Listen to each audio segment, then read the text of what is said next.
Whoo! All right, welcome back to the Knives Fast channel. Did I scare you there with my woo? But anyway, it's time for KFLive number 208, and I am dying of thirst. I've been running around my house like a crazy man,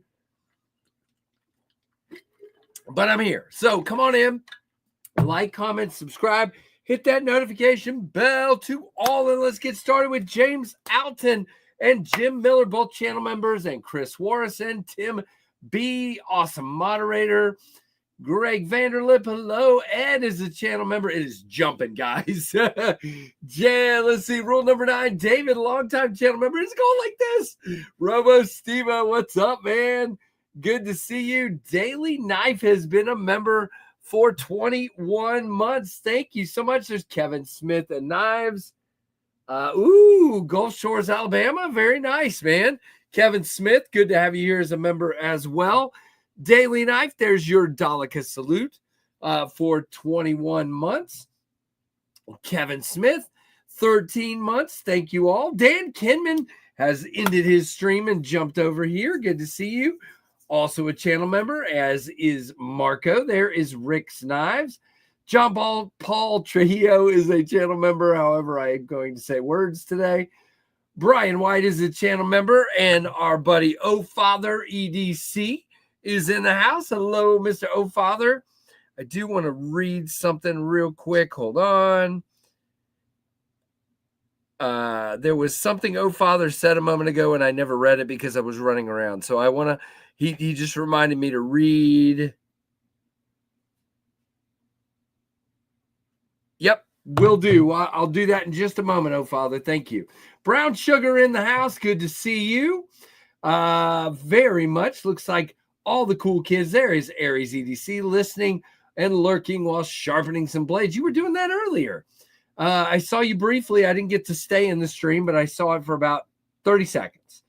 But good to see everyone. All right, guys, we got 10 minutes until our guest today, Paul Munko, joins us. If you don't mind, let's go ahead and see what everyone was carrying today. Greg says, Pinion rules. Let me go ahead and do this now for Oh Father, and then we'll do it again later. So, unfortunately, but understandably, the greatest Hank company of all time, Junkin' Genius, Julie and Tim, Oh Father and Junkin' Genius have decided to stop producing Hanks, guys. So they're done. Thank you for all the support to them. It's not about that. It's about, a couple of things, one of which is their main fabric store closing down where they are. John Paul, member for 1 month, hit that like button. Thank you, man. Very, very cool. So he wanted me to let you guys know I got this one and I got another one on the way. And then, that will be on the way. And that's that for Junkin' Genius Hanks. So sorry about that, guys. I'm sure he didn't want to, she didn't want to, but that's how it is. All right, let's start up here. Tom, hello, Tom. Tom's got the Emerson CQC 15 tan G10 and serrated blade. Sounds like a good one. Just in time has jumped in, messing with trying to make some lanyards. Nice. Hey, Rick, what's up? Aries has the CJRB Micah for Blue Monday and an Aries Hawk for Mike Harda Monday. Very nice. CMB Predator, pink CJRB Mini Pyrite for Mrs. Eonin. Of course, Tiny Saw going to follow Malov Mini Light, all for Neil McKenzie, longtime channel member. Hey, Neil. Kelly White is in the house. What's up? I'll try to mention it again later on, but I wanted to mention that for Oh Father so you guys know. Serge Panchenko slip 4. TRM Neutron today. Great carry for shorts. There you go, Kevin. Awesome. Enjoy your seafood momentarily. Hey, what's up, Uncle Cow? Spider Coast Salt 2 Warncliffe for Rick's Knives. That's a good one. Oh, lots of good ones in here. Arcade and Mannix 2 and an Olight Baton 3 for Mick Ranger. Hello, Mick. Mallory Forest version 1 carbon fiber S35 for Michael Morgan, or Mimo as you might know him, even though I still think it should be Mimo, but whatever. Lurking with the Devo Tall Boy, John the Engineer. Hello. There you go. Oh Father. Oh Father says they really appreciate all the support. Kubi Supercell, Riyadh XOU, and an O-Pen Mini for Kirby Smith. Hello, Kirby. Hello, Freak Show. What's going on? Channel member and moderator. War Room with the ZT0562. Concept Eagle Strike. Cold Steel FM1 and a TCal Raider. There we go. Bug Out Carbon Fiber Elite and a Skeletool for Rob Tenring. What's up, Rob? Much love to Junkin' Genius and Oh Father. Absolutely. Daily Knife with the TCal DP1. That one looks really cool. It's about that big, but it looks really cool. Outland Seiko Limited Edition for Daily Knife. Daily Knife, you've been a member that long. Did you change names? Who is this? Who's Daily Knife? I just want to get everybody straight in my head. I didn't want to ask, but I'm going to. Nothing in my pocket yet. In the shower. Gotcha, John Paul. Oh, packing my Dust Devil and my Microtech SOCOM Bravo. Nice. Hey, Balluminati Ninja. What's up? What's up? What's up? Channel member and moderator.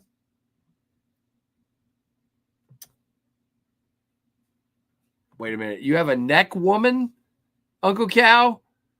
Uncle Cow has a neck woman, everybody. And my 2-son pry bar on me today. I don't think that's what that's supposed to say. I have my microburst in the pocket today, says the very kind Kathleen. Thank you. Sonny Robinson, longtime channel member, large blue pyrite light, Kentucky Holler in Stag. Good to see you. Echo, member for 8 months. Thank you so very much. There is your Daleka Salute as the Tempest Jetstream, Kaiser Smolt today. Also have the Kunwu S-Tau on Blade Binge for sale if anybody is interested. Marked down 10%. Nice. There is your Daleka Salute, Echo. Knives Fast Tempest Fractus for Anaso, Blacked Out Microjet, Devo Lush, Very Good Knife Company, Wasp, and an actual blue knife is a sharpshooter. Jack felt like going blackout today. Nice. Jim Miller, Blue Minotti Ninja, All Blue Lightning Monday. Tempest, Blue Lightning Microburst. Tempest, Blue Lightning Downdraft Prototype. Aries, Blue Lightning Bloom Poon. Nice, sir. Christopher Wheeling, hello, sir. Using my Dark Mode Tallboy to open a Tallboy V1. V1 to open a V1.5. Gotcha, Christopher. Enjoy. Nice. All right, let's see. Daily Knife is Crispy Donut. Okay. All right. Sorry, my bad. I don't know these things. Wow, some great daily carries. Yeah, Tom, this crew's got it covered, man. Olight Arkfeld, Jack Wolf Fixed EDC, Finch Pipeline, Rosecraft, Akoi, River Jack, I5R, Opin 2, and a Junkin Genius. Hanks, just a little blue in the pocket today. I would say that was a lot of blue, my friend. A lot of blue. Really nice. Yeah, everybody. I got it. You know, the thing is, here's the thing. I don't know how I'm supposed to keep up. Everybody keeps changing their dang names. I mean, I'm not going to say. Should I say what I was about to say? It would be me saying it and not Luke saying it. So I think I could say what I was about to say. You think I should say it? I mean, just because somebody threatens legal action doesn't mean you have to change your name. Jeez. Okay, fine. Yeah. All right. Luke is sitting going, what did he just say? Eagle Strike, thanks to KC and the heads up on the sale last week. Nice. Plenipote and a Devo Chaser. I'm going to get in trouble for that one, but it's okay. Stupid phone. Mint Leatherman Wingman. Gotcha. You don't have a woman around your neck. You have a wingman. Okay, got it. Hey, Robert just got home from Costco. What is up, Robert? Thanks for being a channel member. Let's see. Hey, look, you know, you got to say some stuff. Tucson TS 571 and a Tempest Microburst for David Helka, channel member. Thank you, David. Illuminati with the okay. Keith the Knife Freak, Fixie, Aries Crow, Edgy, American Blades, Thug, Dojode, Fractus, Fireball, Pickled Steel, Capolavaro. Okay. Stealth Microjet, QSP Hedgehog, Vampire Jack, Forest Takes, Lancelot, Wallet, and a Protec. 1LAA. Nice, sir. Hey, Jason Beecher. Hope you're doing well. Well, you know me. It's usually hard to get me not to say something once it's in my head. So, exactly, Daily Knife. I like the emojis there.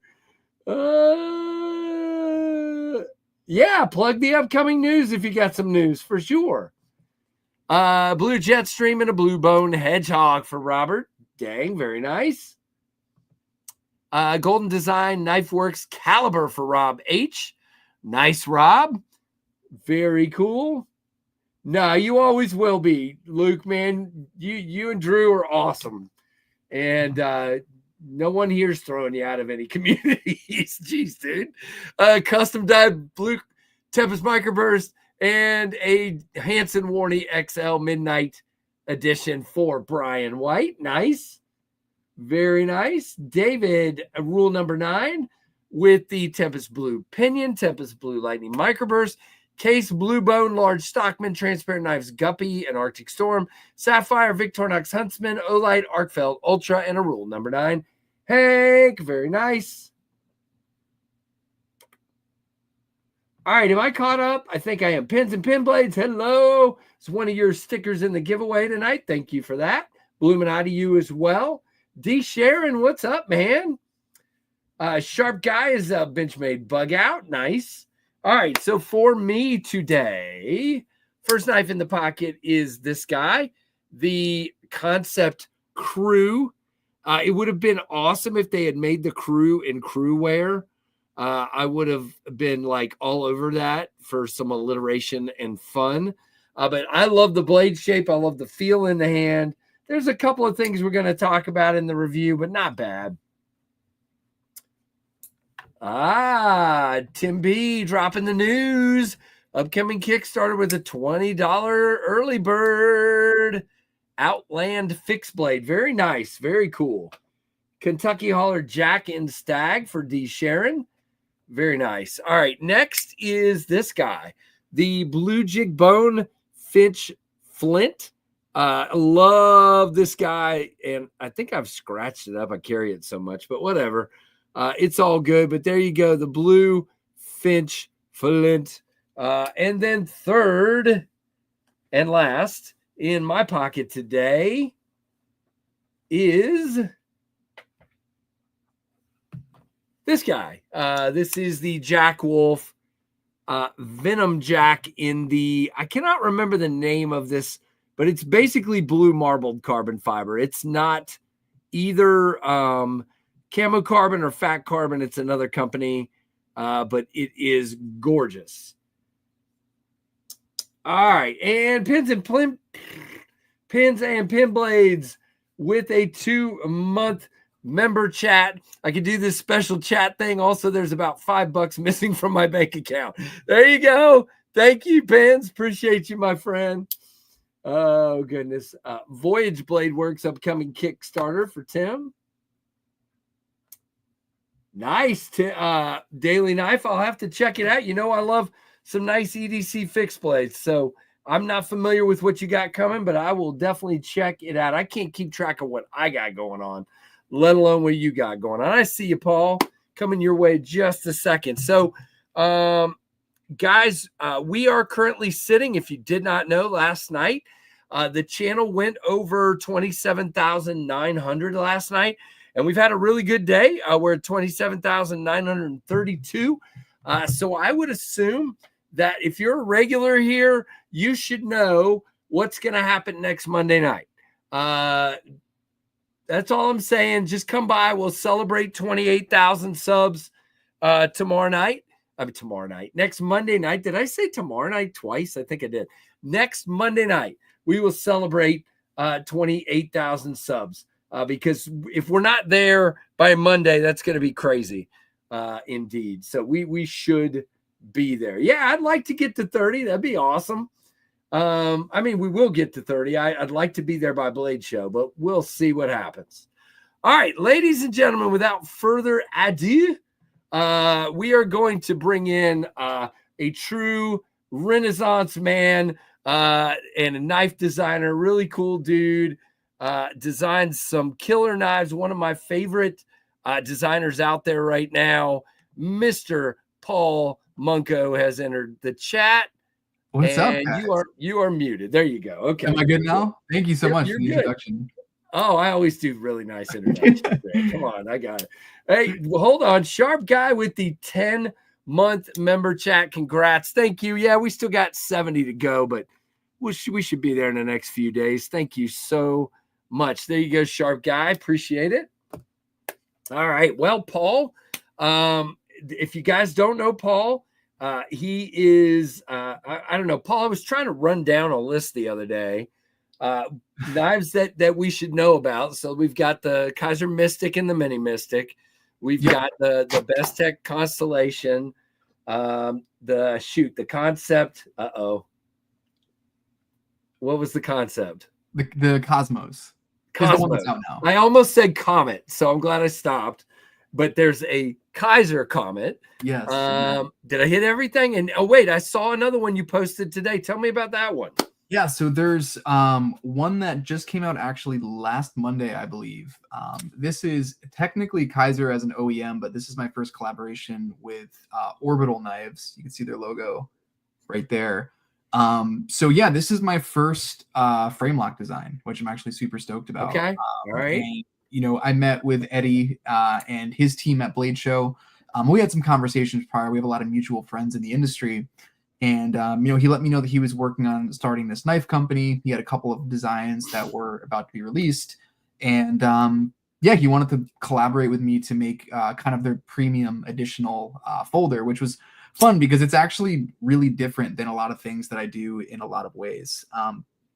Something that I do on actually pretty much all of my other designs is I love bolsters. So like everything I do usually has a bolster on it. And based on the way that they wanted this one to be structured, this was my first time kind of designing around not having that. And then of course, being that I do bolsters all the time, a lot of the times it's a bolster lock, something more like this. Right. So going for the frame lock this time was certainly different too, but yeah, super happy with how a very interesting design. But okay, so before we get too far down the road, by the way, Tim did my homework for me. There's a huge list here at the bottom of all Paul's work. I can't believe I didn't say the clairvoyant. I love the clairvoyant. I think the clairvoyant, I will say to you, I get kind of uptight about knives that sort of fly under the radar that shouldn't. And I think the clairvoyant is definitely, I mean, obviously, the Comet got a lot of hype and some of your others, the Mystic and the Mini Mystic. But man, the clairvoyant to me kind of felt like it kind of rode a little under the radar a little bit. And I think that's one I really, really enjoyed a lot. So I appreciate that. It's interesting. I think button locks were super hyped up for a little bit. And I think when the clairvoyant was finally getting a little bit more traction, I think that people had kind of like a little button lock fatigue. Yeah. So, because there was a lot of people were like doing spine whack tests. In fairness, there was a couple companies pumping out button locks. Kaiser wasn't really one of them, but there was a couple companies pumping out button locks that were failing. Exactly. And unfortunately, I think that fatigue, right, wrong, or indifferent, especially for me, I was one out here saying, "Oh Lord, let's not have these knives failing on people." But it's not across the board, and there's a lot of companies that know what they're doing. Do I now prefer the top liner lock that Vosteed is doing? Yes, sure, because it's got a real detent. It's you get the mechanics that make it snappy. Although if somebody tunes something right, if anybody knows me, Paul, I'm not the biggest bar lock guy, but Kaiser gets the tuning right and it works, so it's up to the company to make whatever lock it is work. Absolutely. And that's really okay. What I wanted to say before we go down that rabbit trail is I think I know the answer to this from last time you were on, but we're going to let you tell everybody else the answer. When Paul, now obviously by the way, the orbital, what's the name of the knife? The Fornax. Orbital Fornax. Check that one out. Tim, if you can get a link for that one, I would appreciate that. Orbital Fornax. Okay. So what if in the case of that one, they kind of started you down a path, but when you start designing the blade, the handle, what's the first thing in your mind that you got to nail? So for me, something I've been thinking about more recently actually is how to tie in thematic elements. So like I have a pretty rough idea of like sizing and things and specific accents and kind of a general silhouette. That's like my baseline. But a lot of the times as I'm kind of working on that, I'm also thinking about what's kind of the story behind this, right? And where I really saw that speak to people was with the Mystic, because there really was a lot behind it that kind of inspired that like harpoon shape, and it was based on a place that I used to go. And I like tying, whether it be something that's like science related with like outer space and astronomy, or just something from my personal life, figuring out how to formulate a purpose behind something and then designing around that is step one. So, but when you say designing around that, what are the important things for you? I guess what I'm saying is you get the theme in your head, but what are the boxes from Paul's perspective you gotta hit? Definitely. Yeah. So I would say, style is probably where I start, right? Because sometimes I'll start with something that is just, it wouldn't be a good night realistically. And so I kind of try to start with whatever that general idea is, and then whittle it down to be like, okay, well, tweaking this, it might not look like exactly what I think is the coolest, but now it's better ergonomically, and kind of like settle into that middle ground where you have something that's he finally used the word. Okay, there we go. I'm telling you, dude, I'm a guy if a knife doesn't feel right in my hand, it's immediately getting a little bit of a pan in the review. It is. Mm-hmm. And I think there you go. We're putting up links both to Paul's site, and now we've got a link to Orbital site. So there we go. Thank you guys. But your knives, to me, even this smaller one, which I was a little uncertain about how this was going to feel, because I saw this downturn here and I have longer hands and I'm like, I don't know. But that just cradles my finger right around there. And so, and of course, this right there, which is what you were talking about kind of that harpoony shape. Yep. That you were inspired by. So I think it's clear, no matter at what spot it comes in your thought process, ergonomics is very important to you. And I would say I don't typically like tanto blades. My favorite tanto bladed knife is the Constellation. Thank you. Period. End of story. It just feels magnificent in the hand. And that thing cuts like nobody's business. It's really nice. The edge geometry is great. Thank you. So, yeah. So I knew it was right in there somewhere, but I love that you're putting that stylistic element. I mean, this is pretty dang cool with the bolstery kind of look to it. Really nice.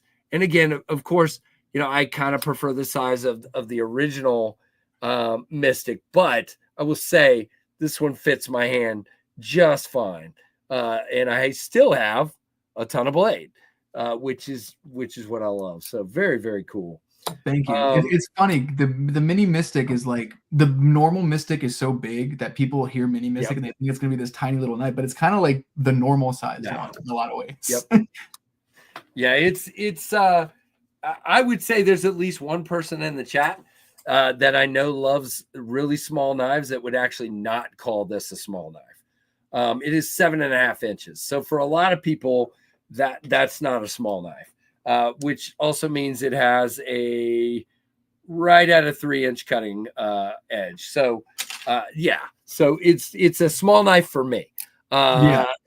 Because I don't, although I have a knife, I have a design that I should send you pictures of, but I got some pictures of a prototype I have coming that's a 6.5-inch knife, and I'm like, did I lose my mind? That'd be the smallest I've ever gone. So we shall see. Yeah, the handles have to feel good in the hand. You are absolutely right. I don't know, Tim. I have no idea who I could be talking about. I have absolutely no idea. Tim loves really small knives, so very much. But there's nothing wrong with that. It's whatever works for you. So if you're anything like me, and I'm sure you are, matter of fact, you're probably more like this than I am, because I'm just well, you're probably like that too. Brain's going 1,000 miles a minute, but you're probably another 10 designs down the road, already working on stuff. If I know how this works. So, you were talking about thematic.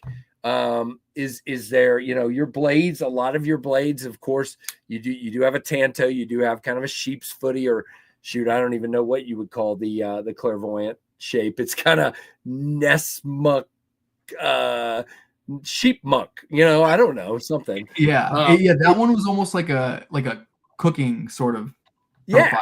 Absolutely. I love, well, which truly, when everybody says Nessmuck, if you look at a Nessmuck and you really boil it down or stretch it out, it's a chef's knife. I mean, it really is. It's just got a little bit of a bow to it. But yeah, very much. Tom Newmeyer, hello, sir. Tom says, Paul is such a great designer. I love all the versions of the Mystic and the Mini Mystics. I also like the harpoon blade resembling a harpoon. Yeah, exactly. Thanks, Tim. Appreciate that. Really appreciate that. So where I was going is, do we expect to see other themes from you down the road, or is this kind of thing, and again, sometimes when I look at some of your knives, and we talked about this last time you were on, you look at the angles of stuff and you think, oh, is that going to work? And then I get it in the hand and I'm like, wow, and I felt that way about the Cosmos. The Cosmos is the one that I really, when I saw it in pictures, I wasn't sure. And then I got it in hand. I'm like, this is magnificent.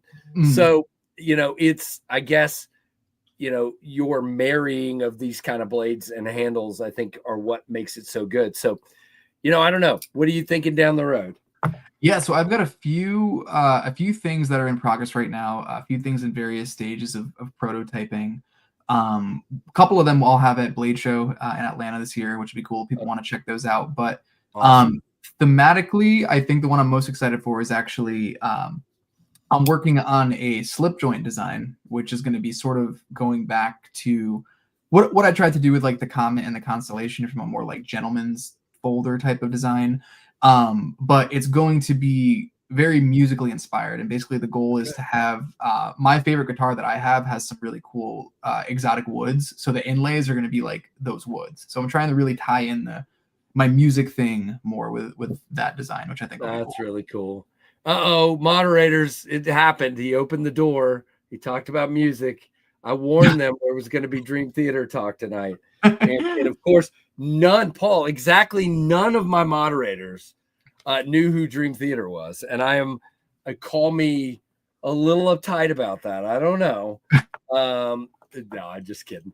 Is your favorite guitar by chance a Music Man? I do have one of his signature guitars. Yeah, I have AP15. I love it. Oh gosh, yeah.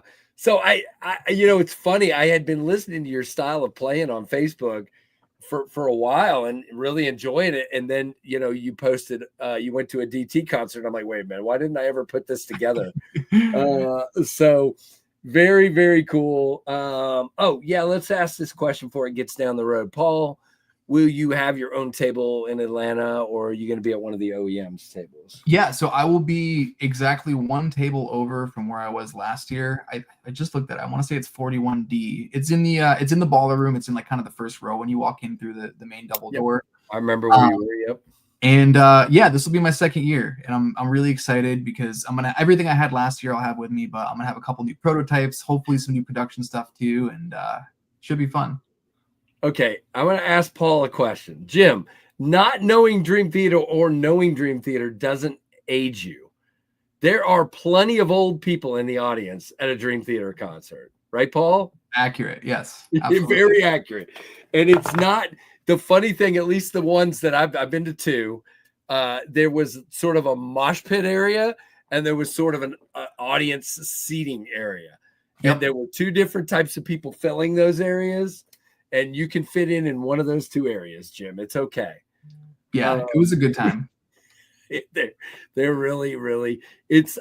Somebody asked me, "What's it like going to a Dream Theater concert?" And this is actually how I feel about it. It's like if somebody decided, let's put the best drummer and the best guitarist and the best bass player and the best keyboardist and a moderately good singer all in a band together. No, that's an inside DT joke, by the way, guys. He is a good singer, but he's just not, he's not as good as they are at what they do.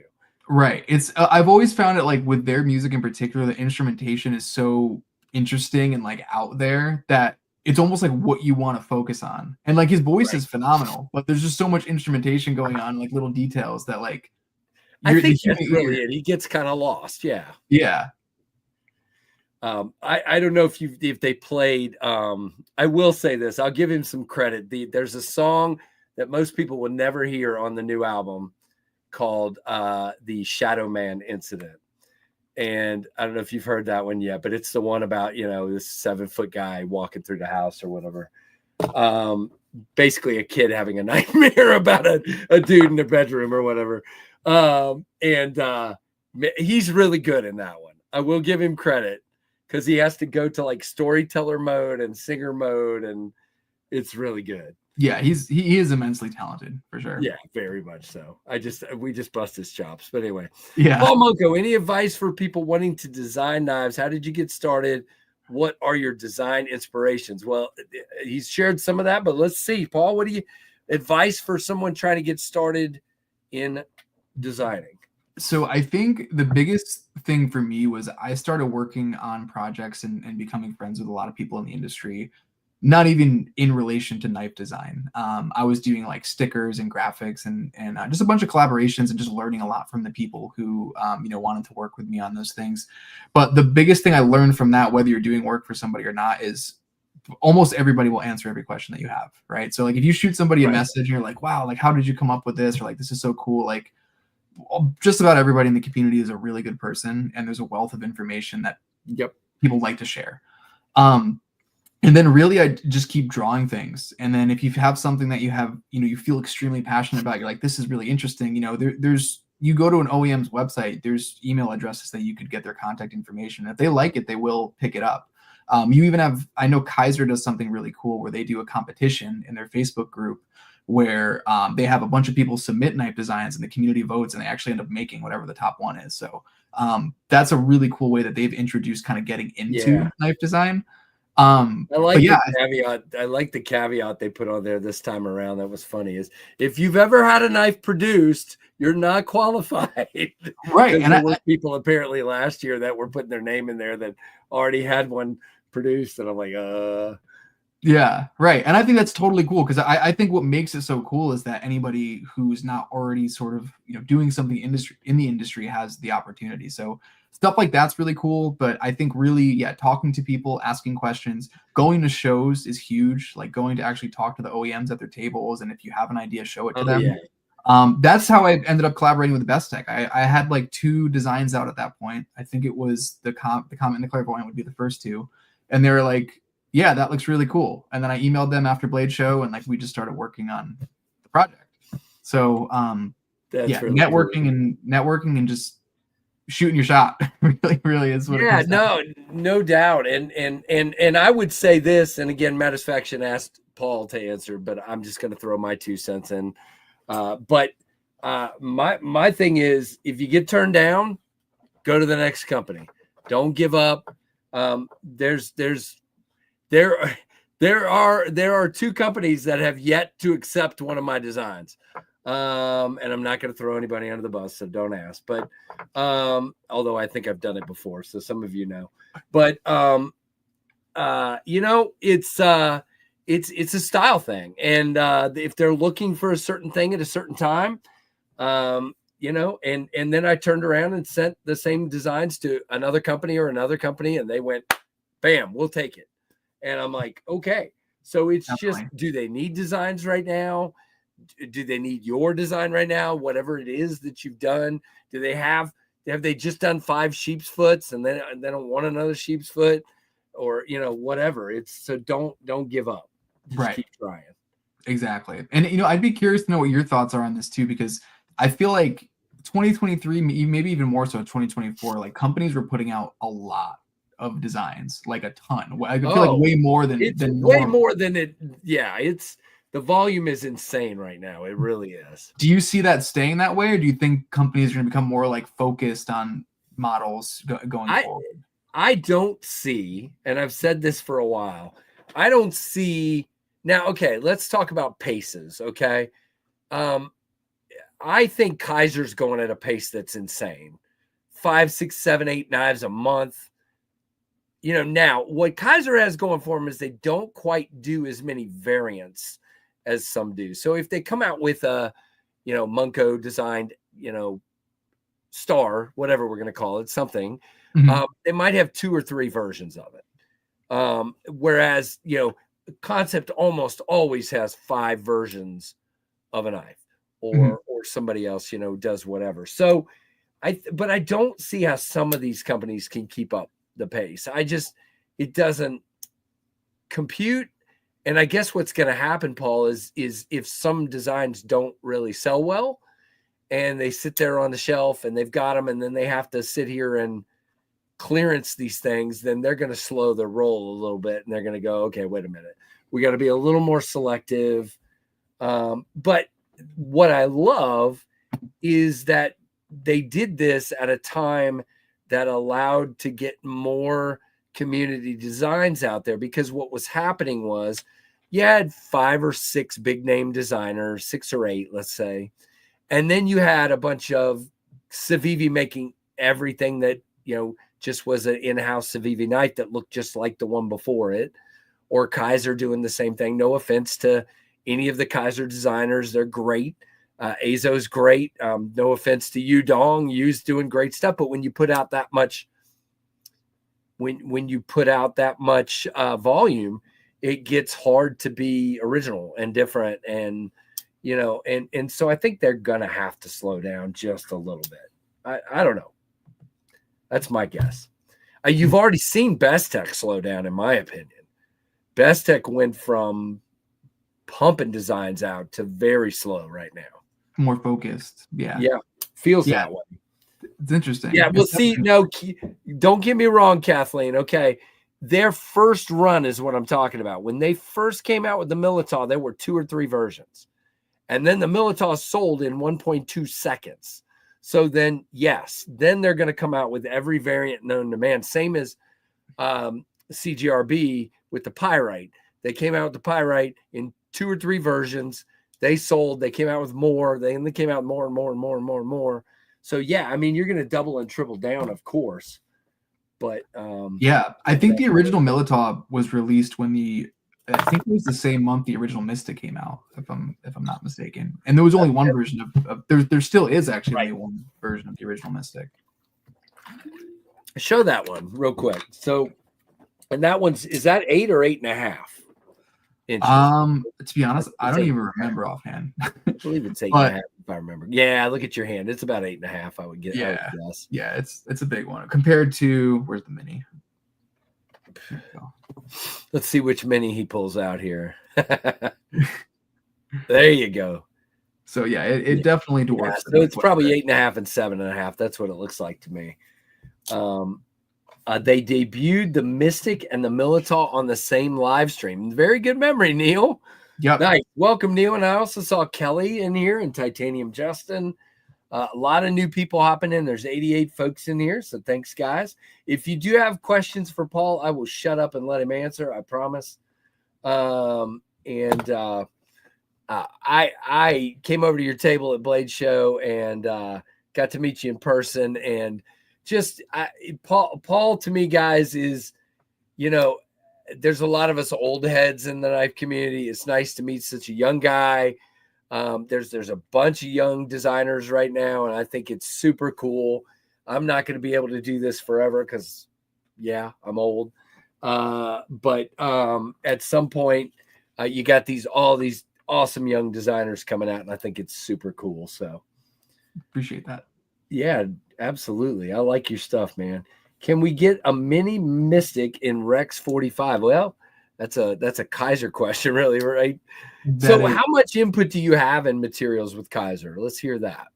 So pretty big amount, honestly. It'll pretty much always just start with my wish list of like how I ideally want things to be, and then whether it be a sourcing issue or just, you know, they have goals, they have a price point and stuff as well. So if I think of something totally crazy and they're like, we can't get this right now or something, then, you know, of course we'll find compromise. But I'd say just about all of the material configurations that I've thought of have been implemented. There have been a couple, like I really wanted to do actually a normal brass bolster along with the anodized aluminum bolster for the Mini Mystic.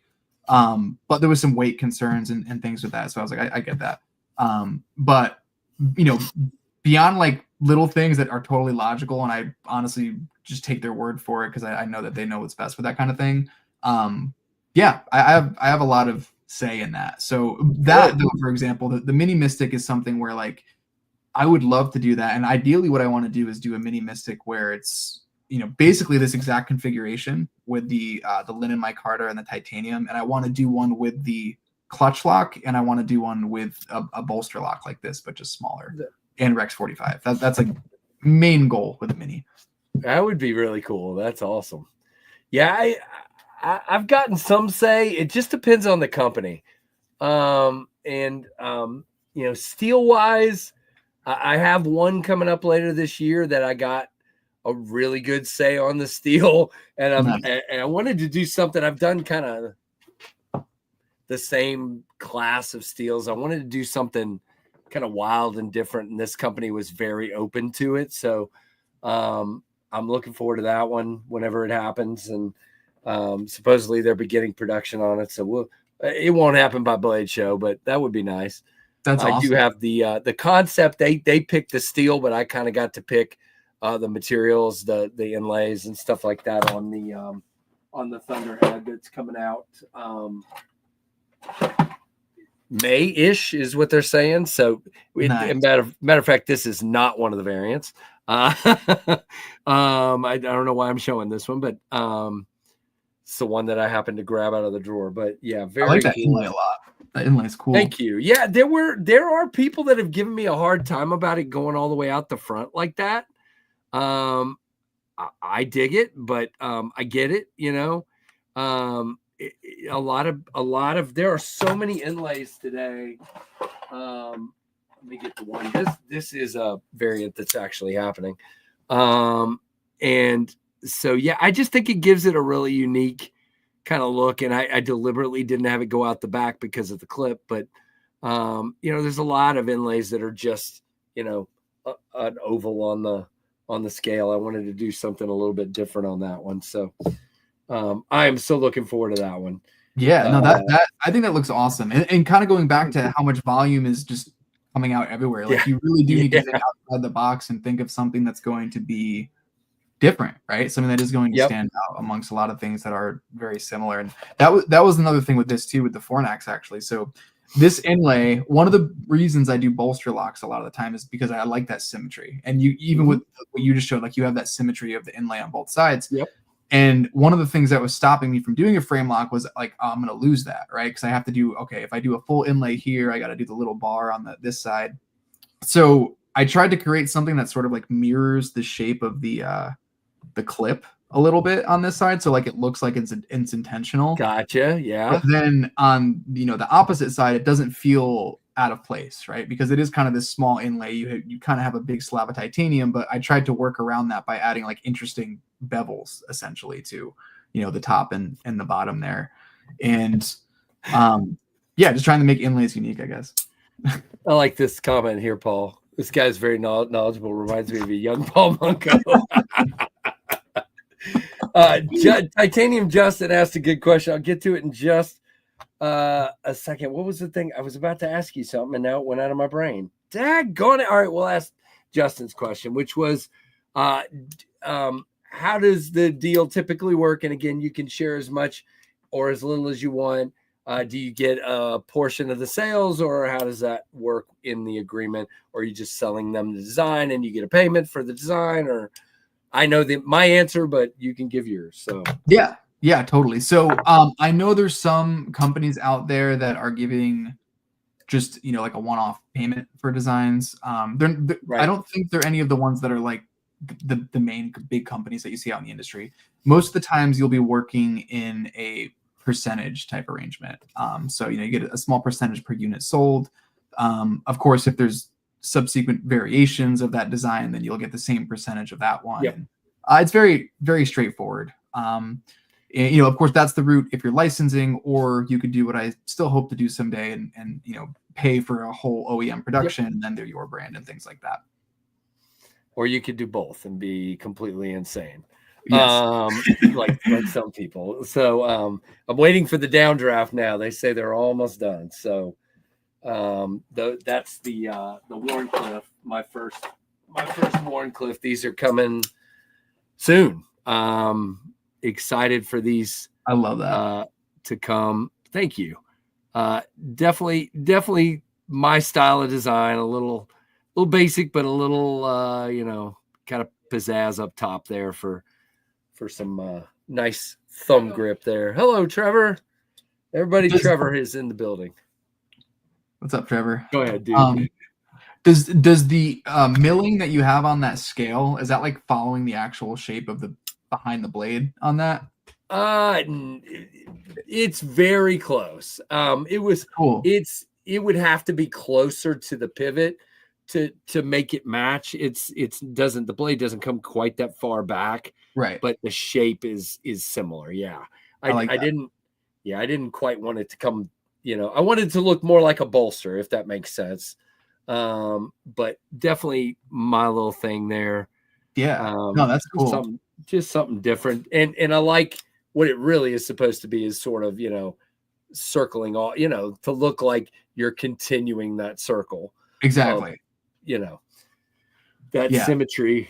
When I first put it on, see, here's the other thing. Okay. Paul said something really important, but I want to encourage you guys with something. Oh boy, I got to be real careful how I say this. Knife people are very opinionated. Okay. And so you might call Paul up and you might go, "Hey, Paul, I sent you this picture. What do you think of it?" And Paul might go, "Oh, that looks great." And then you might call the next guy and he might go, "Well, that's dumb. What'd you do it that way for? I think you should do this and this and this." You might call another guy and he might go, "If it were me, I'd do this and this and this." And you're going to start to get a little confused. Right. So take what they give you and pair it with what you're passionate about. Don't give up on things that you're passionate about. But if you got 3 guys and 3 of them say, "I don't think that's going to sell well with X in your design," and everybody says that, then you might want to think about that, if that makes sense. Definitely. But if one outlier says, because literally when I first showed this design, it's interesting. You and I like the look of that kind of bolster. 2 different people told me, "Oh, that looks dumb. Why you got that there? You need to just take that out and have smooth scales. Doesn't look right. Make it flat like a bolster would be." And I'm like, okay, well, I'm just going to do it my way this time. And, it is what it is. So it's, I have some other milling patterns on some upcoming designs that were the same thing that other people were like, but I love them. So sometimes you got to do your thing. Go ahead, Paul. I'm sorry. No, you're okay. I was going to say, I think a lot of that definitely falls into like the aesthetic things, because like there's a lot of designs out there that are super popular and you like, you have to be able to just look at something and understand why people like it, or why people will like your design. And if it comes to functionality, if someone's like, "Oh man, I cut myself on the back of your knife when it's closed because it's not space," that fix that. But aesthetics, like, if you made the knife everybody wants, every knife is going to look the same. So you gotta design for some people, and unfortunately some people won't resonate with it. But as long as you're passionate about it, I'm sure there's other people out there who will like it too. Right. So I'll give you a perfect example. And again, I did listen and make some changes, but this is the Jetstream, and Paul and I've talked about this one before, and it's kind of like the Cosmos in a way, Paul, in that you've got a very flat, some might even call it breadstick looking handle. And you've got an upsweep. Boy, I shouldn't have the black one. It's killing the camera. Look at that. But there we go. Maybe that'll work better. Maybe it won't. But because of that upsweep, and the reason I designed it that way to begin with was to give me that thumb, that traction that you might not get if it's straight away. And I really wanted this. The reason I designed this knife in the first place was I wanted a more polished, premium looking work knife that somebody could take. And this is a knife that you could put through the paces and cut a bunch of crap up and work with all day long and feel comfortable in your hand. And that was the entire purpose. But because a lot of people complained about that uptick and thought it looked weird, there were actually tons of people, Paul, that did not buy that knife because of that. They would tell me, "I really want one, but you screwed it up with that." So go ahead. I was just going to say, against my better judgment, when I came out with the mini version, the microjet, I made it flat. And in this case, it makes a little more sense because, again, this is more of an EDC size and less of a work knife. But sometimes you take the feedback and you say, all right, we're going to listen to everybody's feedback. And these did sell a lot faster. Anyway, go ahead. I'm sorry. Yeah, I was just going to say, exact same thing with the Cosmos. Even like you said, when you first saw it, it's like, it's funny too, because in my head, people see it like this, right? Like this, they kind of see it in this shape. If you think of it on a flat screen, really it's supposed to be like this. Like you're supposed to kind of visualize it with like, if this was flat on the table, like the actual one. But like, I feel like it makes more sense. But yeah, people were like, now you've got a pistol grip, and that and that's down like that, right? Exactly. And then it has like there's some chamfering around the bolster here, so that when you choke up on it, you kind of get that additional wrap around with it. So like, it makes sense, like you said, when you hold it. But a lot of people looked at it and were like, "That's a weird it's kind of a weird looking shape. Yep. And the same thing, people were like, oh man, if it was a different blade shape or something, like I get it, but and again, stuff's not for everybody. And they're not for everyone. You're exactly right. And it's not definitely not for everybody, but I think people actually thought I just made a mistake. And I'm like, no, there wasn't a mistake. It was an actual design, thing that I did. And it's just interesting that some people for example, Paul, probably I don't know this for sure. I'm just making a guess here, but if I had to make a guess, my most sold OEM knife so far is the Kubi Dust Devil. And there was this guy yesterday on one of my videos just letting me have it on how I messed up this design. And I'm like, dude, tell the probably 700 or 800 people that have bought one of these. But he was basically saying that I'm calling it a spear point and it's not. And I'm like, wait a minute. Okay, so what's your definition of a spear point? Because I really wanted to know at this point. And he's like, a spear point has to have a swedge that's all the way out to the tip. And I'm like, okay, so if this swedge was all the way out to the tip, it would have to have been this low and come straight across. That means your blade grind would be about that tall. So this is going to be the most obtuse, useless, good-looking knife. You know what I mean?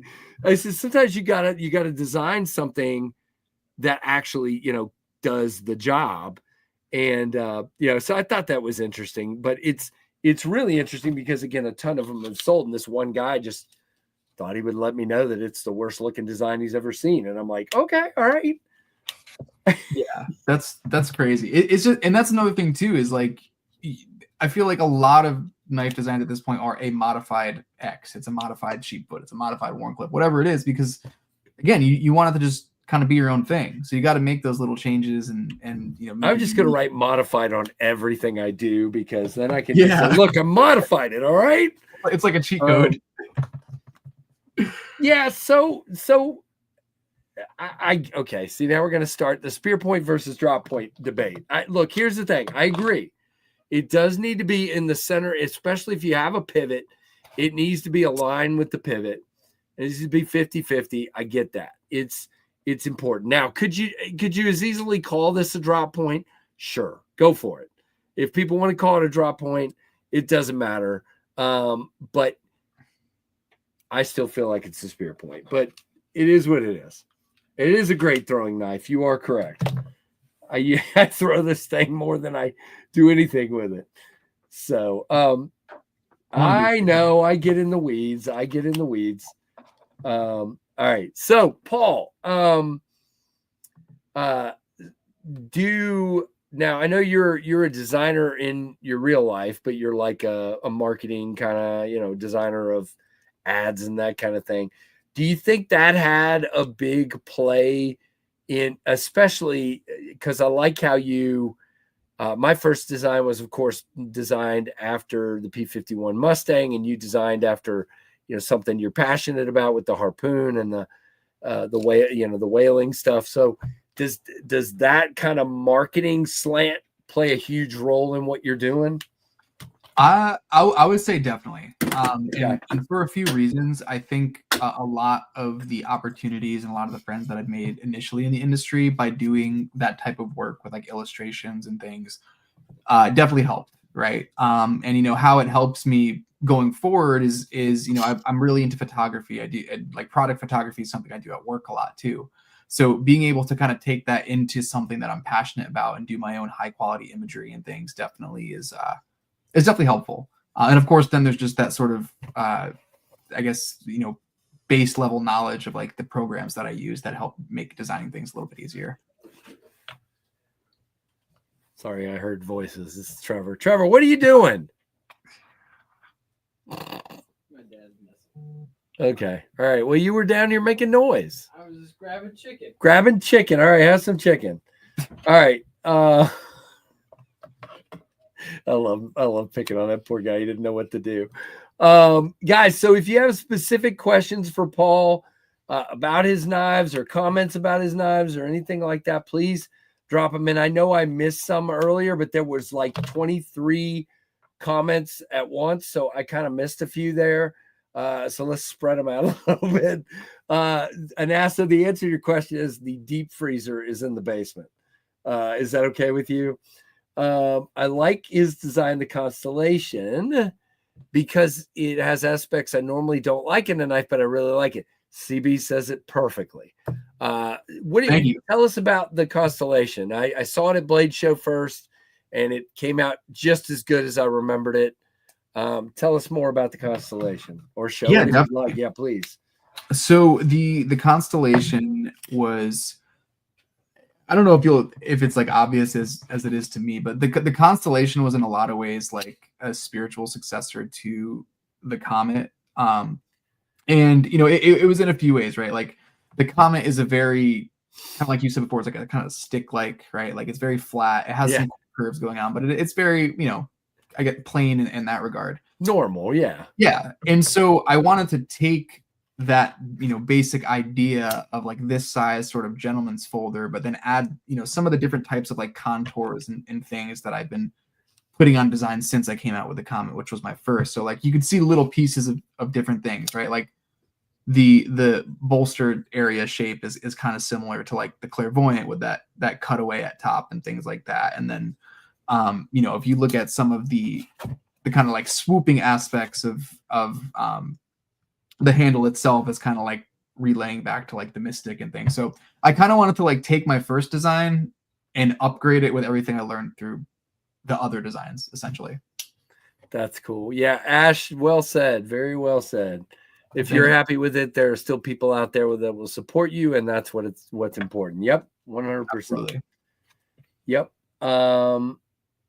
I saw another question. It was Kathleen. Where'd it go? She asked, that's what it was. She asked, well, first of all, if you want to show again the orbital knife there, but she asked what you have coming out next. What's next? Yeah, so coming out soon is going to be this model. I got so many of them here.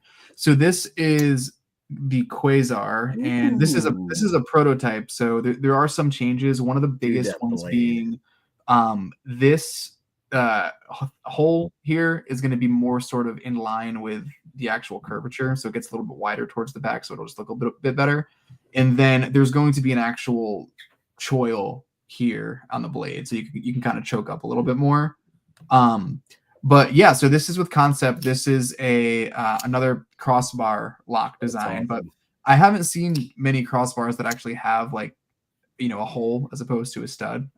So I wanted to try to kind of do something cool with that. And this is what we came up with. So this one, I don't have the production version of it yet, but we are very close, I think, to it. Great. Being just about ready. I think they're like doing engraving now, so they're pretty much ready to go. Nice. Very cool.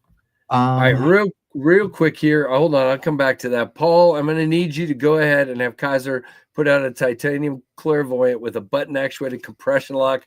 Oh, and a flicking hole. I got you, Chuck. Thank you, Chuck, for the $5 super chat. You taking notes, Paul? I'm taking notes. I'm sending that right over to them after this stream because I do want to do more versions. I really want to do a compression lock version of the Clairvoyant, and I really want to do a bolster lock version. I think both of those would be really fun. Yeah, that would be cool. Ashland's down here, so let's show off tonight's Killer Bunny for the giveaway. Tonight we have, oh, come on, focus, you hunk of crap. Astro Killer Bunny number 124. Yeah, we got Astronaut Bunny tonight, guys. That is awesome. So that will be in tonight's giveaway. Thank you, Ash. Nice. Wait, are you hiding off camera again? At least wave. Hi. Hi. Are you tired? A little bit. Yeah, a little bit. She worked all day, so. Yep. I did too. We all work all day. Okay. Well, anyway, that will be in the giveaway tonight. Thank you, Ashlyn.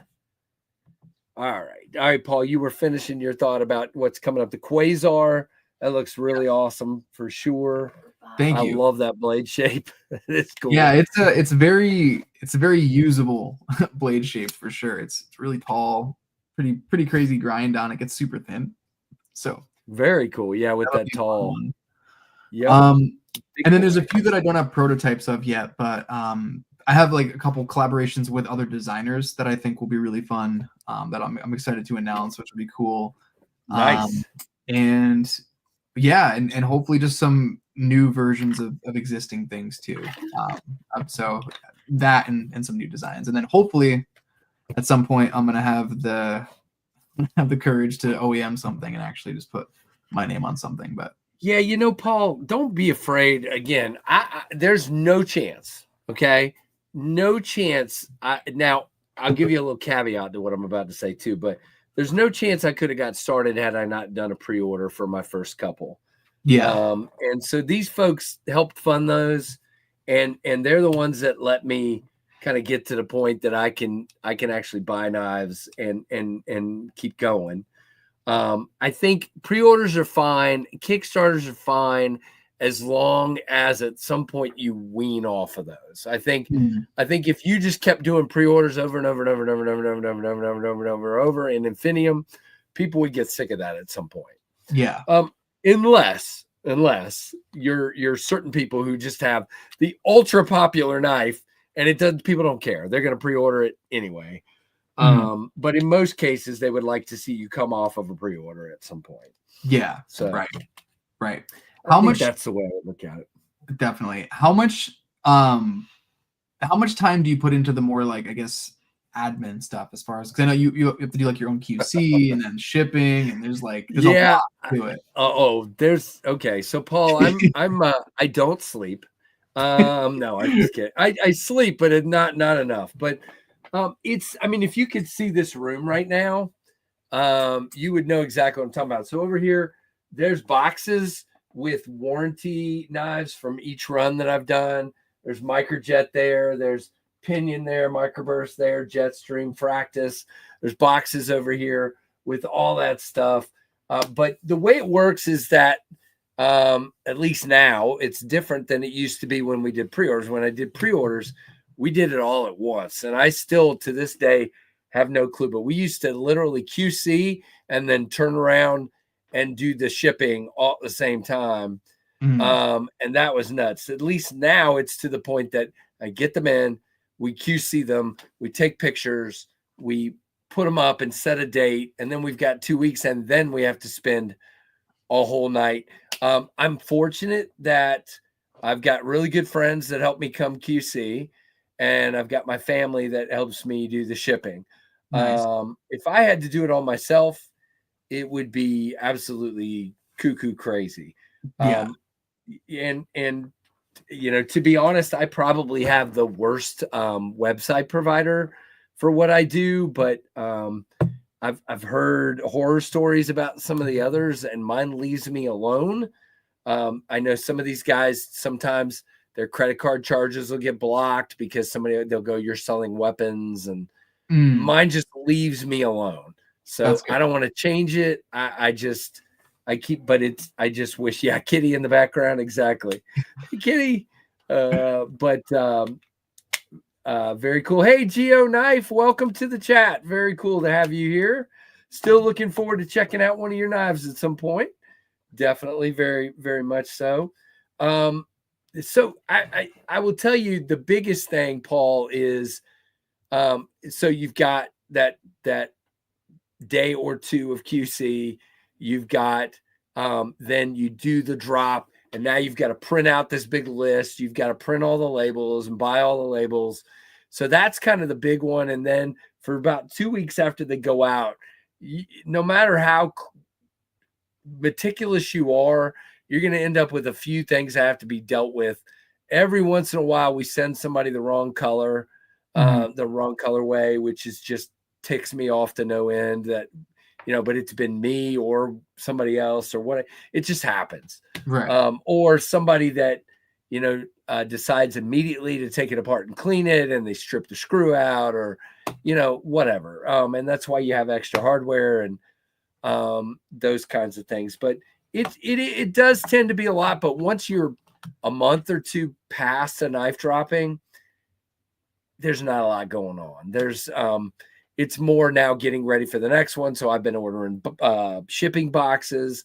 I've been ordering stickers. I've been ordering stuff for Blade Show. I've been, all the things. So it's just, there's a lot that goes into it, tape and, all the stuff you got to have to be able to do, and of course I'm one of these crazy people that has lists everywhere.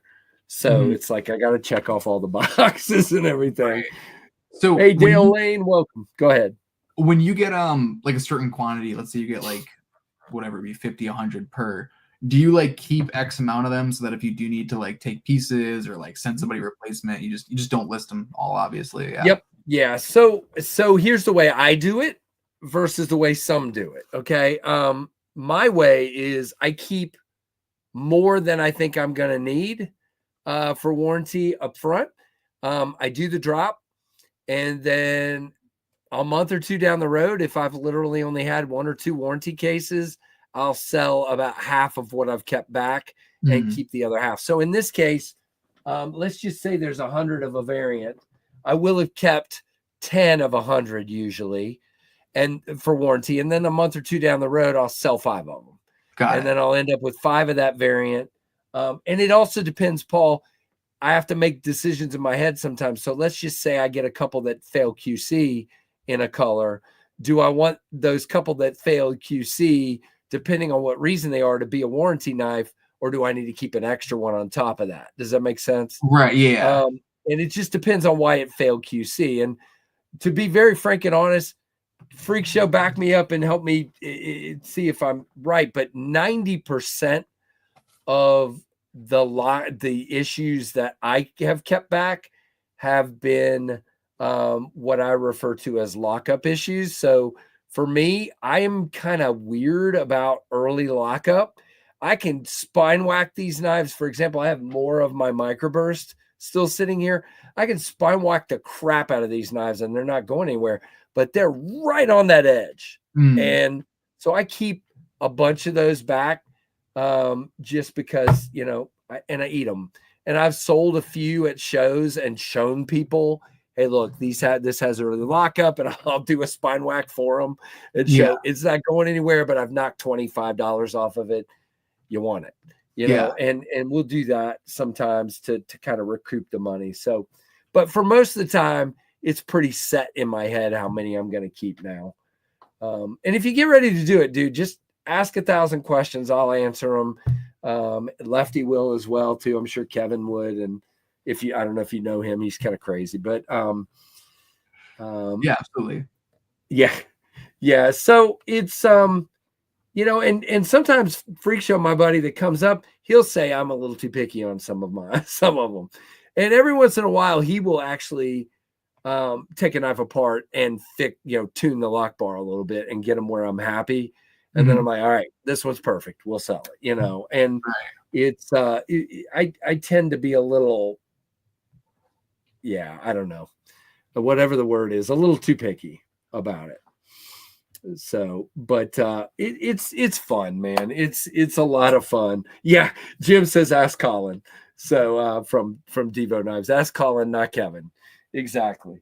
So what was I going to ask you, Paul? Oh, so I was just going to tell you, and I'll have to send you a picture. I may have already of a but this was, I think I've shown you, this was my first design. Yep. I'm proud to say that I haven't given up on this. Someday this guy's going to come back, but I will tell you, I have a prototype coming. They're not done yet, but it's another plane inspired knife. Probably, to be honest with you, the P-51 Mustang is kind of my favorite World War II plane, but my favorite overall plane is another one. And so this one is sort of after that. So I can't wait. It actually literally has a version of the knife that's going to have the scheme of the plane on it. Cool. And I don't want to give more than that away, but I'm super freaking excited about that one. Kubi has been working with me when I first told them, they were like, wait, you want to do what? And I'm like, this is what I want. Can you try this? And I'm like, just give it a shot. And they're like, oh, we won't give it a shot. We'll do it. It'll work. I just never seen anything like that. And I'm like, yeah, that's why I'm doing it. That's awesome. So, I haven't crossed paths with Kubi so far, but they do seem like everybody I know that works for them loves it. They seem to be awesome collaborators. they have been more willing than others to try things. That's been my biggest thing about Kubi. They don't often say, no, you're crazy. They'll go, well, we've not done that, but if you'd like us to try for the prototype and see if you like it, we'll try it. And I'm like, please. And they're willing to make changes. They're willing to fix stuff. And I'm not gonna answer. I see, because if I call out somebody's name, you're gonna know what it is. So I see that. I see you guys, but I'm not gonna tell you which plane it is. I'm not. Take my money, yeah, pins.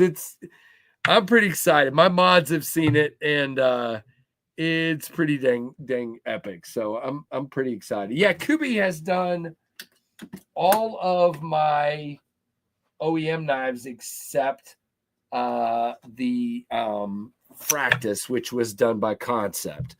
So at the time that I did this, Kubi really hadn't done much inlay work.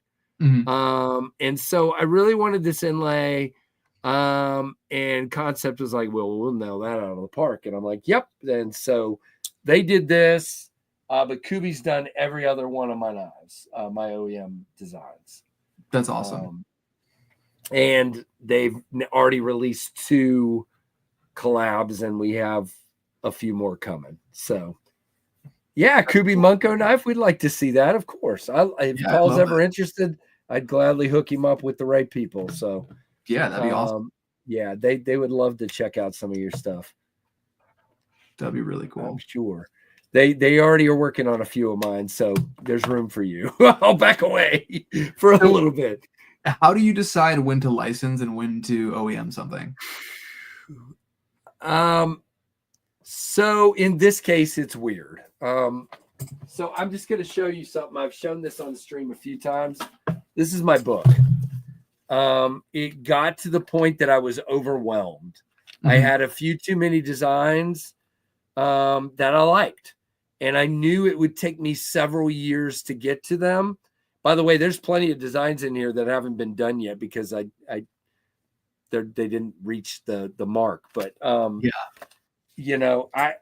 it was literally that. It was, I had so many designs, and I thought to myself, do I really want these to just sit here? Because I can only afford, Paul, to do 2 or 3 OEM knives a year. I would like to try to do 4 this year, but things are going slower than I want them to. I was trying to do 1 a quarter, and it's just not quite working out quite that way. Yeah. So it'll probably be 3. And so if you think 3 and you've got 10 or 15 designs sitting there, it's like, do I want to? So then it starts with process number 2, which is, do I want this one bad enough that I can wait on it? Or is it good? Now, I will tell you, in some cases, I have a prototype. I sell them, I license the design, and then I go, oh crap, why did I do that? Like I would love for this to be mine. And now it is mine. It's my design, but it's their knife. And when I first saw the prototype, I just went, you big doofus. And there's another one coming up this year from a different company, and they've asked me not to say anything, but that's another one that I wish I had kept. Yeah. It's like, I think that one's going to hit in a spot that I've not yet hit, if that makes any sense. It's like, I've had bigger knives and smaller knives, but I've not had thinner or less tall and smaller knives. And that's what this one's going to be. And I think it's kind of comet-ish a little bit, but maybe even a little bit thinner. So I'm pretty excited about that one. That'll be cool. Yeah. So, hey, Woodfish, welcome. And Gorilla, I see you. So I won't keep you a whole lot longer, but, what are you excited for Obviously, Blade Show. We'll just ask. We'll put you on the spot. What do you think you're going to have with you at Blade Show? And of course, it may change between now and then. But what are you trying to have at your table at Blade Show? What can we expect to see from you this year? Yeah, so I'll definitely, if anybody hasn't been able to check out a mini Mystic yet, I'll have all the configurations of that there. I will have definitely the Quasar prototypes, unless I'm able to get in some of the finished production versions. Oh, that would be cool. And then there's a couple that I haven't really, the Fornax too, of course, I'll have, and I might even have a few of those to sell at the show, which will be cool. Very cool. And then, yeah, there's a couple of other prototypes that, are, I'm not counting on them making it in time, but if they do, they'd be really cool to have. There is one though I'm working on.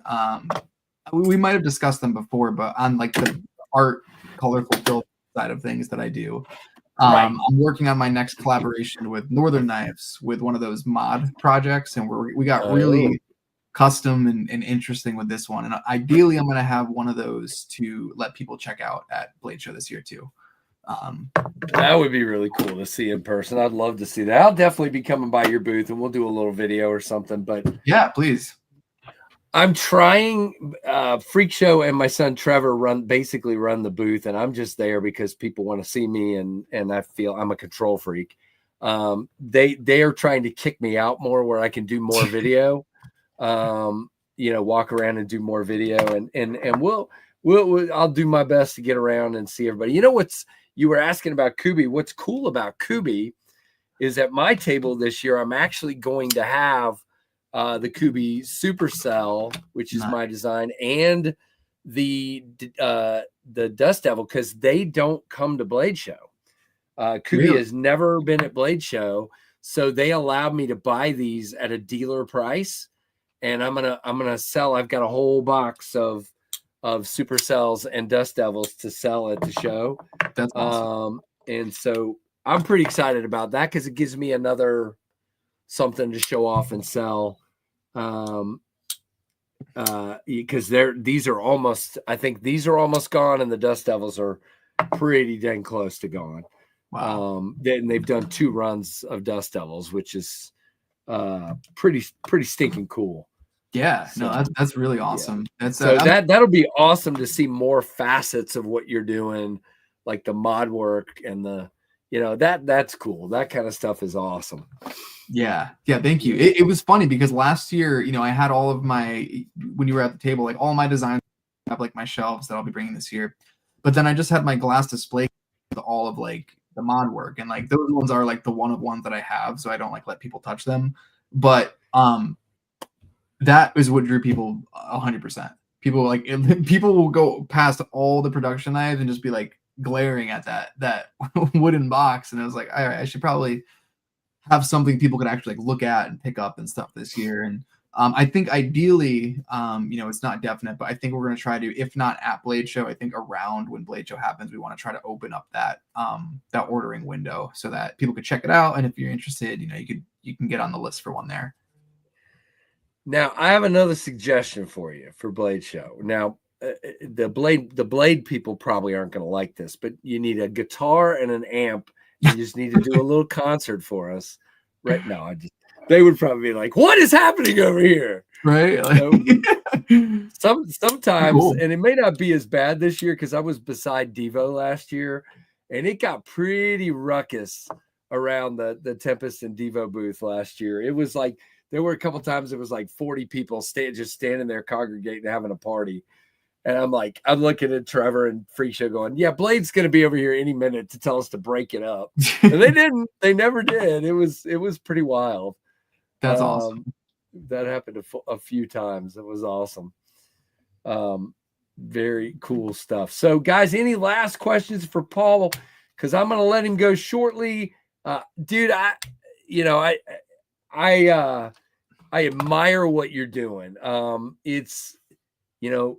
It's very clear that you have a picture in your head of what you're trying to do and what you want them to look like. And I think you have a style. It's so hard right now to have a style that somebody can look at and go, that's a Munko. I mean, do you know how hard that is, Paul? Now, because the Thank thing you. is, you don't want to go too far, and they go, "Oh, it's a Munko and it's crapo," you know. Right. You want to go, "It's a Munko," and wow, I want one. And so I think it's really great. There you go, Michael. Michael wants me to bring a soapbox and a microphone. Yes, I can do that. Smart Alec.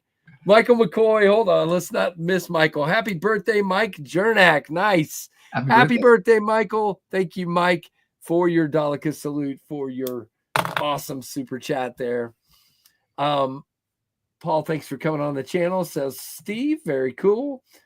Yeah, so I just think, take a minute, dude, and just breathe and go, yeah, that feels good, because I think it's so hard to have something that you were talking about the volume, man. It's insane. And so having a style that people can point to and go, that's a Munko, I think you're killing it, man. I really do. Thank you. I really do appreciate that. And I feel the same thing about your stuff too, because like you have a very distinct, like your blade shapes and the way you do your inlays and everything. And I always gravitate towards that, right? Like something that, like, there's this little intricate detail that you instantly are like, oh, that, it hits, right? Like this is who designed that. And yeah, it is very hard to do, especially because there is just so much now. And of course, everybody's always inspired, and yeah, it's tough to make a unique design for sure. And sometimes, and there's designers. Okay, I'm gonna go down paths I shouldn't go down. Here's soapbox. Thank you, Michael. There's designers out there flat out saying this was inspired by the X. This was, and I'm like, oh, that just makes my skin crawl. I mean, it's to hear somebody out there. There was one the other day that flat out said, I took design cues from the Militar, and I'm like, oh gosh, dude. But it's good to see people trying to make them unique, and yeah, we definitely will love to see what you have on your table at Blade Show. And yes, Brian White, if you like Portnoy in any way, then you're on my team. That's good. And there, like I said, Dream Theater fans for like 10 or 50, however long, 15 years have just sort of been, yeah, Dream Theater's pretty good, but we wish Portnoy would come back. And now that he has, it's just totally, completely different. So his energy live is so insane. He's so good. Yeah. Now I like to say, man, look, Mangini's incredible. He really is. But there's a difference between mechanical like Mangini and just soul from Portnoy. It's just so much feeling in what he's doing. It's incredible. If you, by the way, if it, just because I know you like music, I don't know if you're familiar with Drumeo at all. Have you ever heard of Drumeo? Yes. Yeah. So go check out Drumeo. Did a video where they made Mike Portnoy learn and play a Tool song. I saw that. Oh my gosh. So crazy. And he was losing his mind, and he's like, this is a math equation, not a song. Right. Yeah. But he did a, like, I mean, of course, I wouldn't expect not to, but he killed it. I was like, I felt bad for him because he's literally just having a panic attack, internally trying to figure out how he's going to play this. Which, by the way, is the one song I really wish they played. They did not play Panic Attack. And I was super no. That's terrible. And of course they played, there's a list of songs they always play, but I can't believe they didn't play Panic Attack. I know. Not even the encore. I was like, oh man. Yeah. The Spirit Carries On, they always play. And there's a bunch of them like that they always play. Hold on. James Alton, 27K. Thank you, James. Appreciate it. And thank you, Paul, for coming on. And then, Paul, you get to be treated with something right before you go off of here. This is a new thing we've started doing for people that give more than $10, and it fits with my channel, but you might want to hold your ears. But no, I'm kidding. It's not that bad. Tree 7 Troy, bring out the siren when you sell a knife at the show. Oh my gosh, Troy, we should do that. All right, here it is, Paul. We have an air raid siren. That's awesome. It's a weather siren in this case, but yes. That is super cool. Thank you, Troy. Troy has brought out the siren. Oh, goodness. And I knocked like 3 things off my desk when I did that, but this is okay. So, yeah, that's my new thing. That's a great idea, Troy, but I wonder if I'd get thrown out if I did that. Be interesting to see how long it takes before you do. Yeah, I don't know. Every time a knife sells, we crank that. What do you think, Freak Show? All right, Paul, I kept you too long, my friend. We're going to switch to the giveaway here, and I really appreciate you, dude. Yeah. I need to check out that orbital. That is a good looking knife. And again, another one of those that I'm not sure is getting a lot of, I haven't heard a lot about it. So definitely want to check it out for sure. So I'll look into that one as soon as we get off of here, but definitely very cool. Yeah, no, thank you so much for having me. Right. Always appreciative to have the opportunity to come on here. And I love seeing how much you're growing too. And like hitting 27K, that's badass, man. That's awesome. Yeah. And I didn't expect it. That's for sure. Yeah, no, knife YouTube seems to be really doing its thing, and I'm glad that you're getting a really awesome piece of that. And thank you for everybody for your questions and for hanging out too. I hope that this was as fun for you guys as it was for me, because this is always a good time. They have a great time on here. This is their Monday night, get over the work day, kind of chill out and have a good time. So yeah, it's awesome. Awesome. Cool. All right, man. Well, Freak Show just voted. My helper there voted no on the siren. So take it. We'll see. All right. We'll see. All right, guys. Have a good one. Thanks so much for your support. What did I do? Thanks so much for coming on, Paul, is what I was trying to say.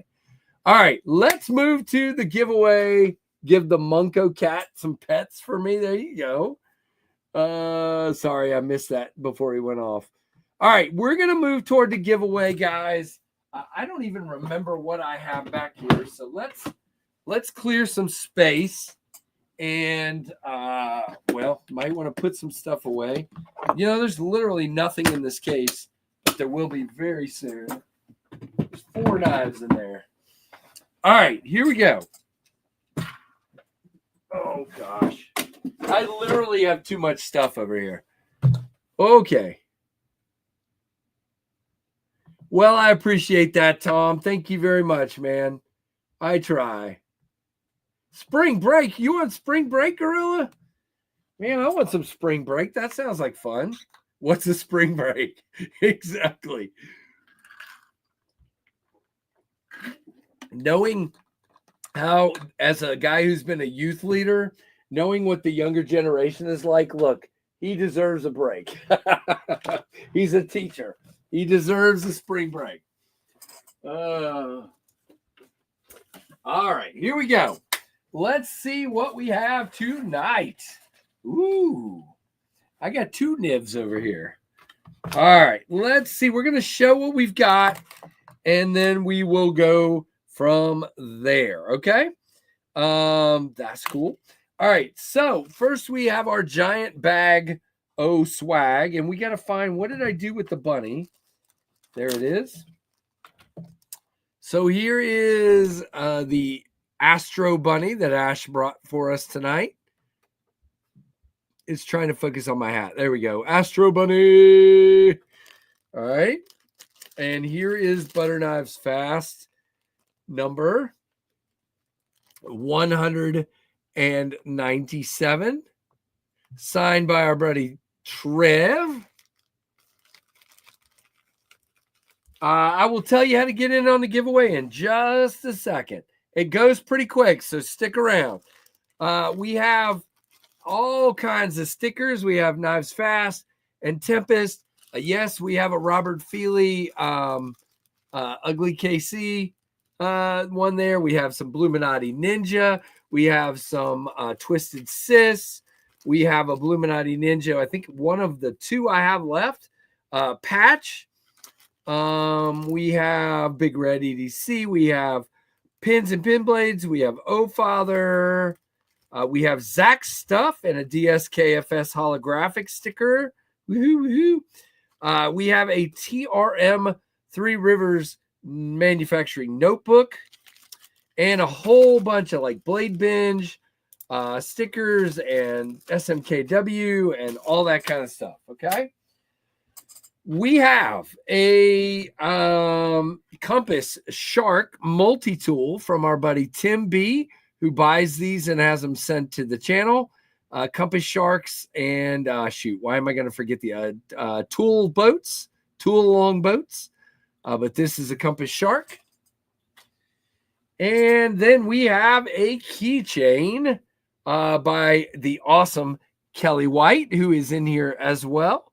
So that is a keychain. And this is I have one of these left, a Baby Yoda zipper pull or keychain, whatever you'd like it to be. So we have that.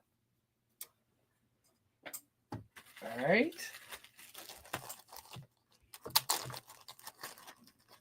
Put that in the bag. All right, so we're going to show the two knives that are in the giveaway, and then we're going to go right into how you enter, okay? So this first one, ooh, it's a little out of center. Hold on just a second. We're gonna fix that. Wow, what's up with that? You know, that's going to be a T6, Casey, not a T8. It can't be that easy. Oh, it is a T8. And now it's dead center. Okay, two little cranks. It might need some Loctite. Now, this came, I think this came from Gorilla, if I remember correctly. This is the Sin Cut Bronte, I believe is what this one is. It is micarta and a really crazy looking blade, probably 9CR. That is the first knife in there today. So that is the Sin Cut Bronte. I'm doing good, Kelly. Hope you are.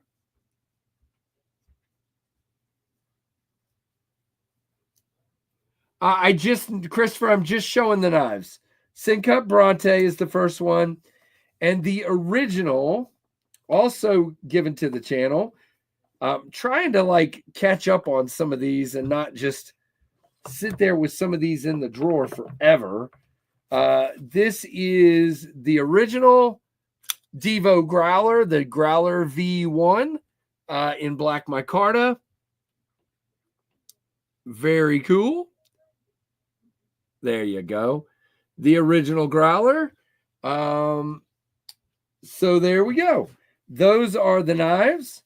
Here's what you need to do, okay? So pay attention. It's time to pay attention. What you need to do tonight is, it's a micarta knife party. Exactly. All right, here we go.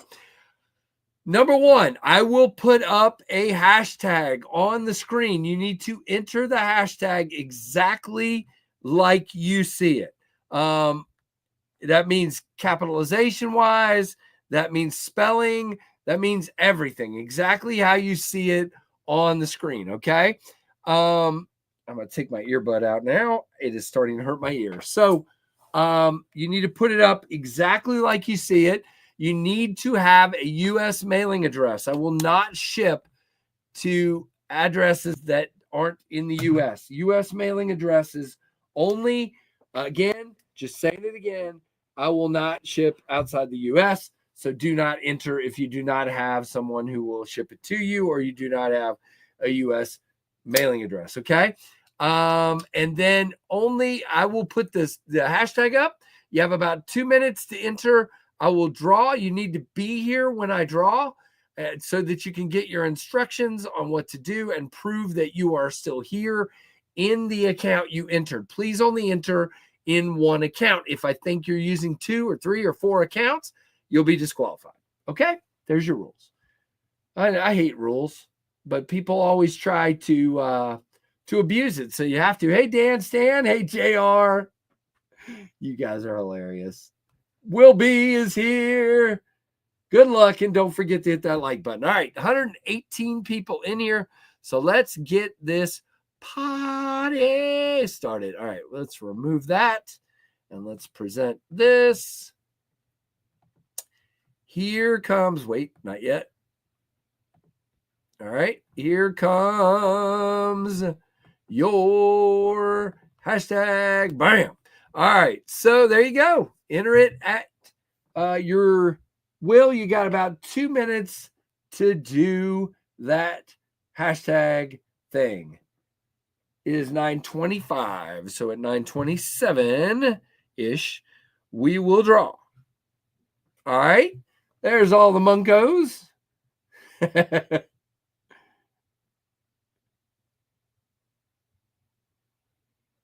Who was right? I saw somebody say they were right.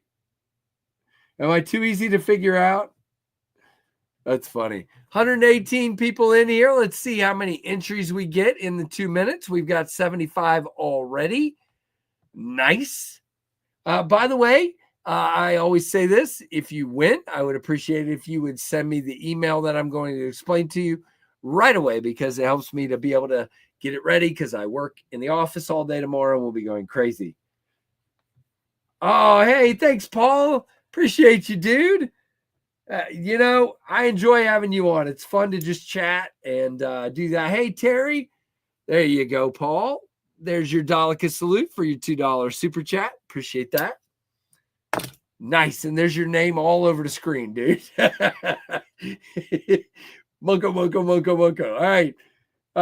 One less than a minute, about 30 seconds, and we will be drawing this. So have you not Kelly, I responded 3 times today and it keeps bouncing back and saying there's a problem. I have responded, literally typed up and responded to your email 3 times and it has bounced back. So I don't know what's happening. Hey, Todd Carr, what's up? Good to see you. All right. And if you enter for somebody else, please let me know when I draw your name. Okay. Cause I have no way to know. All right. So here we go. Definitely 15 seconds till we draw. And 10 seconds. 9, 8, 7, 6, 5, 4, 3, 2, 1. Oh, boy. 97 entries. Let's go. Let's see how this goes and who our winner is. Snail Trail Dale, who was asking how to win. Well, Dale, A, welcome. B, congratulations. C, I hope you stick around. Definitely. So, Dale, if you would, let us know you are here. Hey, Eagle Scout, what is going on?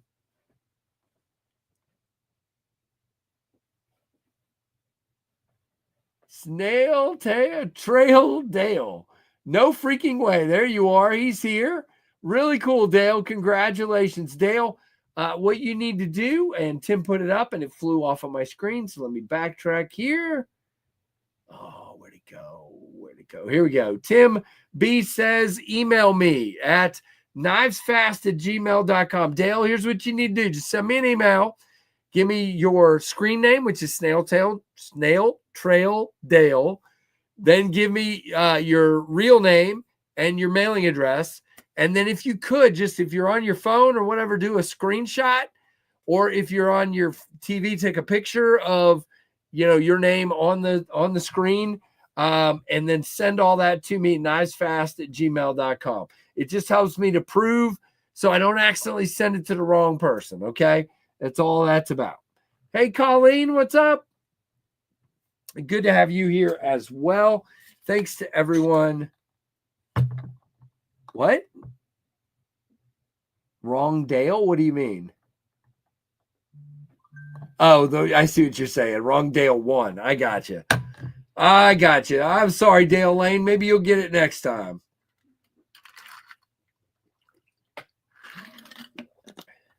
Hey, Rory, thank you for being here. I didn't know you were here. Don't work too hard, Rory. All right, well, we're going to wrap this up in just a minute. Dale, did you get the information? What did I win? What did you mean?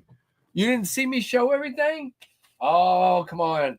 Well, you want a big package of stickers and swag. Huge pack of stickers and swag. You want a little Compass Shark multi-tool. You want a Sin Cut Bronte, which is this guy right here. Really cool in the hand. One of the most neutral handles out there, and I love it.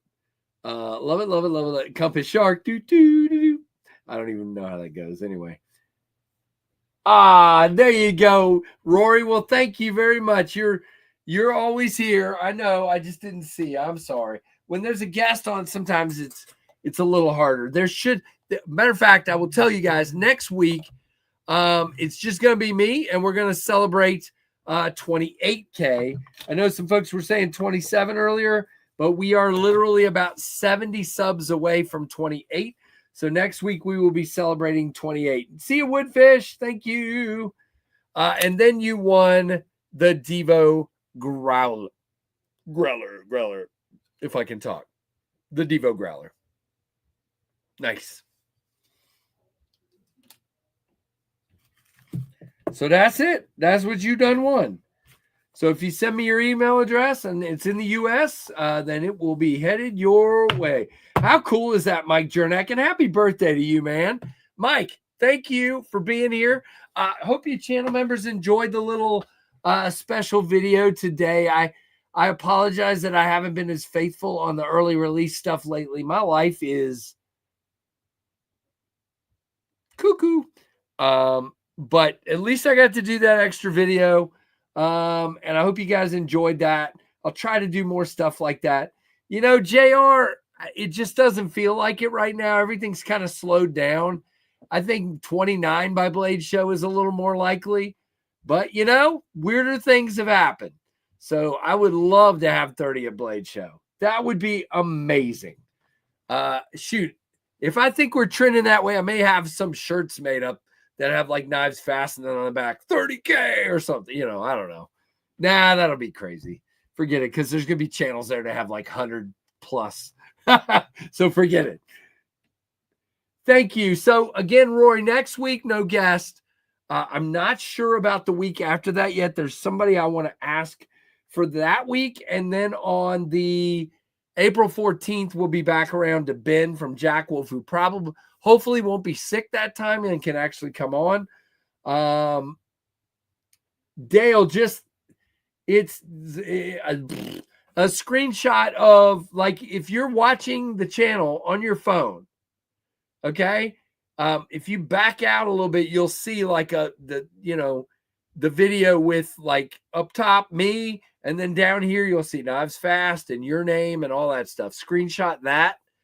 It just helps me know that it's you. Just screenshot that and email it. No, you're good. It's fine, man. Well, I'm glad we got somebody that's really happy to have won. That is awesome. Yeah, just your YouTube page. That's what just whatever you're looking at on YouTube right now. Screenshot that sucker. I wore my hat to a brunch on Sunday when no one recognized it. Ugh. Well, I'm sorry. By the way, before I forget, since there are still 73 people in here, there are still 3 of these bad boys in stock at TempestKnives.com. 3 black dad hats, Tempest Knives, 3 of these left. Okay. Yeah, they just got stuck. They haven't sold. So if you would like one, please go get it. TempestKnives.com. Well, then in that case, oh, Father, I certainly hope I don't make it. I'm kidding. Oh, nice. Nice, Rory. Rory's doing some unboxings. By the way, for those of you that like my Saturday videos to be a ton of knives, this Saturday is going to be the video for you. I've got like 9 or 10 knives coming from Boker, and then Lefty sent me like 4 knives, and I've already got 2 that have come in this week. 3 that have come in since Saturday's video. I've got the Concept the Tenable Cryo and the Tenable Fenrir and the TRM Neutron Frame Lock. This guy. Yep. So those will be on Saturday's video. So if I had to guess right now for 14, 15, like 17 or 18 knives. And I got to get this guy recorded. And another flashlight that I can't show yet. There's a flashlight right here that I can't show yet, but it's been sitting here the whole stream. Jeez, Casey.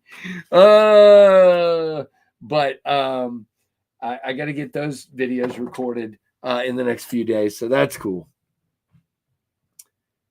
Oh, you're very good, man. That's congratulations. All right. I'm going to wrap it up because my wife has been gone all day and I just got a beepity boop bop from my doorbell camera saying she's home. So I'm going to hug my wife. So you guys take it easy. It's a great idea. I'll work on it. Yeah, it's pretty nice, Gorilla. Well, there's one little minor thing, but we'll talk about it in the review. So, guys, like, comment down below once it posts. Subscribe to the channel if you're not already. Thanks to Snail Trail Dale for coming along and winning. There you go. So, and thanks to all the new subs and all the ones that have been here forever and all of you that support the channel in any way. Thank you so much. And guys, hit that notification bell to all. And thanks to each and every one of you for watching the Knives Fast channel. See ya later, guys.